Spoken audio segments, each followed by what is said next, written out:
जो आम तौर से तरीका होता है वो ये कि पढ़ते चले गए, समझे बूझे बगैर, ध्यान किए बगैर पढ़ते चले गए, एक मंजिल पूरी पढ़ ली रोजाना, तो फायदे से तो वो भी खाली नहीं है, इंशाल्लाह उससे भी फायदा होगा, इस वास्ते कि वो भी जिक्र है, दुआ भी एक जिक्र है। और जैसे मैंने पहले आपको सुनाया था, हज़रत गंगोही रहमतुल्लाह अलैह फरमाते हैं कि अल्लाह का जिक्र कितनी ही बेध्यानी से क्यों ना हो, फायदे से खाली नहीं होता। बेध्यानी से भी कर रहा है आदमी तो भी फायदे से खाली नहीं।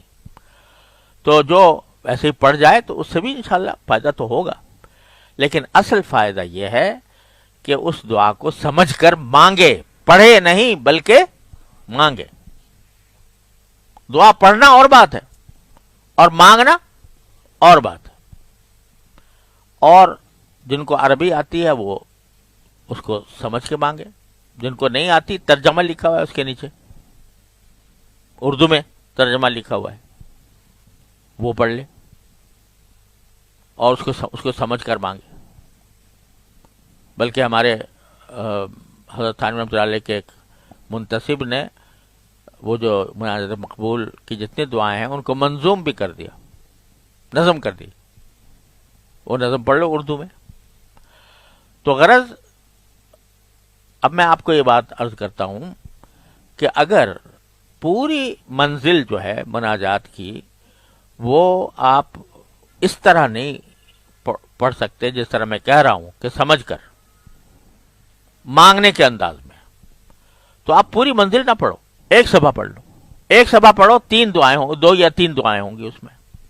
मसलन हर रोज 2-3 दुआओं को इस तरह मांग लो, पढ़ के नहीं, मांग के, कि जो कुछ फरमाया गया उस दुआ में उसको समझो और समझकर मांगो, समझे? न पढ़ो पूरी मंजिल। फर्ज करो आपने इस काम के लिए 10 मिनट निकाले,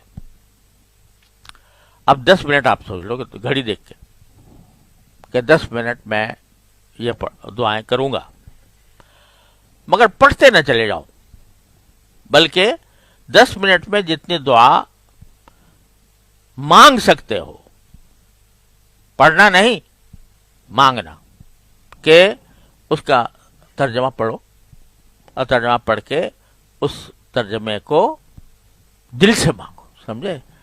दिल से मांगो तो बस, कोई हर्ज नहीं, पूरी मंजिल ना हो न सही, 3 हो गई, 4 हो गई दुआएं। और दुआएं ऐसी हैं, मैं क्या बताऊं आपको, अभी जैसे मैं पहले आपसे के सामने कुछ तशरीह भी करता रहता हूं कि अक्सर और बेशतर दुआएं ऐसी हैं कि एक भी कबूल हो गई, सही माना में बेड़ा पार हो गया, दुनिया आखिरत की तमाम हाजतें नबी करीम सल्लल्लाहु अलैहि वसल्लम ने मांग लिया। तो इस वजह से उसको इस तरह समझकर मांगो कि भाई तुम किस यानी लग लिपट कर मांग रहे हो, किसी से गिड़गिड़ा कर मांग रहे हो। तो बंदा जितना गिड़गिड़ाता है ना अल्लाह ताला के सामने, उतना ही महबूब होता है। तो इस वजह से मैं ये कह रहा हूँ आप हजरात से कि मुनाजात मकबूल जो है या अल हिज़्बुल आज़म या दुआओं की कोई भी किताब, उसको इस तरह मांगो।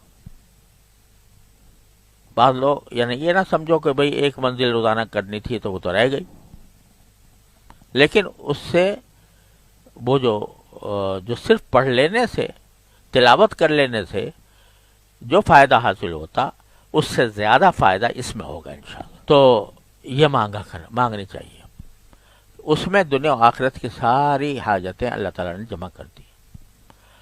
और इससे ज्यादा बड़ा हथियार नफ्स और शैतान के मुकाबले के लिए कोई और नहीं है। इसलिए मैं बार बार जोर देता हूं इस बात पर कि दुआ मांगने की आदत डालो। और जो दुआ सुबह को जो वक्त मुकर्रर किया था उसके अंदर जो दुआ मांगी, दिन भर उसको सोचते रहो और दिन भर उसका तसव्वुर करके दिल में मांगते रहो, या अल्लाह ये कर दे, या अल्लाह जो मैंने सुबह दुआ मांगी थी वो पूरी कर दे, कबूल कर ले। تو یہ اللہ تبارک و تعالیٰ کے ساتھ تعلق قائم ہونے کا بہترین اور آسان ترین راستہ ہے یہ۔ کبھی کسی زمانے میں جب کوئی اصلاح کرنے جاتا تھا تو بڑے بڑے مجاہدات کرائے جاتے تھے اور بڑی مشقتیں اٹھانی پڑتی تھیں۔ اب کہاں وہ مجاہدات کرو گے، کہاں وہ مشقتیں جھیلو گے؟